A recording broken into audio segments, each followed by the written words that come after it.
The first time I died, I heard my own voice begging me not to come back. Then I woke up in the hospital, alive, with a stranger's handprint burned into my chest, and the nurse whispered that I had been missing for 3 days. That was only the beginning. My wife, Elena, cried when she saw me, but her face changed when I asked about the accident. She said I had been alone in the car. I remembered a second passenger sitting beside me, smiling in the dark, and when I described him, Elena dropped the flowers and backed away. At home, everything looked familiar, yet wrong. The hallway painting had changed position. The kitchen clock was stopped at 2:17, the exact minute of the crash. And on the refrigerator, written in my own handwriting, were 3 words I did not remember writing: "Do not sleep." That night, I stayed awake until dawn. Every time I blinked, I saw another version of my reflection standing behind me in the black window glass. It never moved when I moved. It only smiled, slowly, as if it knew something I had forgotten. By morning, Elena said I had been talking in my sleep. I told her I had not slept at all. She looked at me with pity, then fear, and said I had been whispering to someone in the corner of the room, someone she could not see.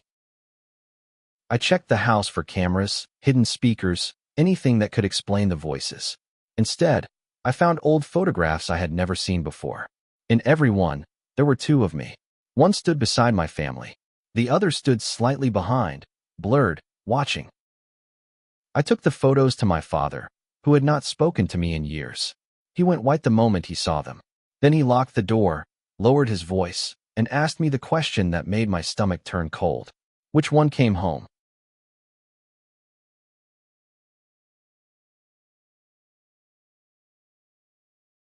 My father told me the crash had not been the first time. He said our family had a history of surviving things no one should survive. Every generation, one person returned changed. And every time, the other one, the one left behind, never stayed buried for long. I laughed because it sounded insane. Then I noticed the scar on my father's wrist, shaped like the same handprint on my chest. He saw me looking and pulled his sleeve down too late. His eyes filled with tears, and he said the house had been waiting for me. That evening, Elena found me standing in the basement, staring at the wall. I had no memory of going there. On the concrete, someone had drawn a doorway in chalk, and beneath it were words scratched so deep they looked carved by fingernails. Open only if you want the other life. Elena begged me to leave the house. I wanted to, but my legs would not move. From behind the chalk doorway came a soft knocking, polite and patient, like someone asking to be let in. Then a voice, exactly like mine, said, "You already did." The wall split open by itself. Cold air poured out, carrying the smell of wet earth and burned hair. Inside was not a tunnel, but a room identical to our basement, except everything was reversed. And standing there, waiting, was me.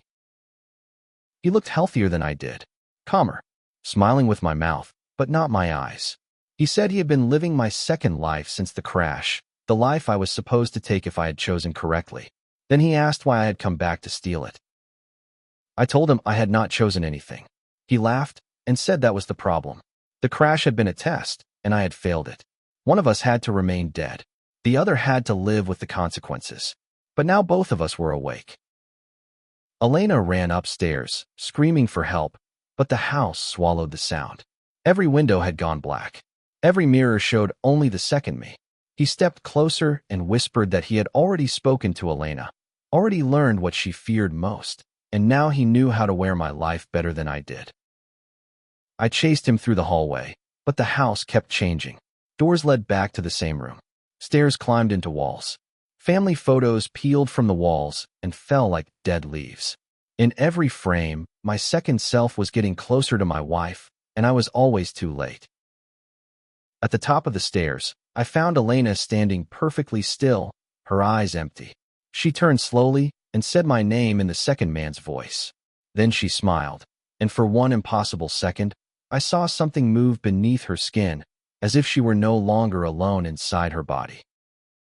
I grabbed Elena and shook her until she cried. She said she had heard him in her dreams for weeks, long before the crash, telling her that one of us would return and the other would be left behind. She thought it was a nightmare. Then she saw the basement door open. My father arrived with a shotgun and a face full of regret. He said the family had tried to end this generations ago, but the second lives always found a way back.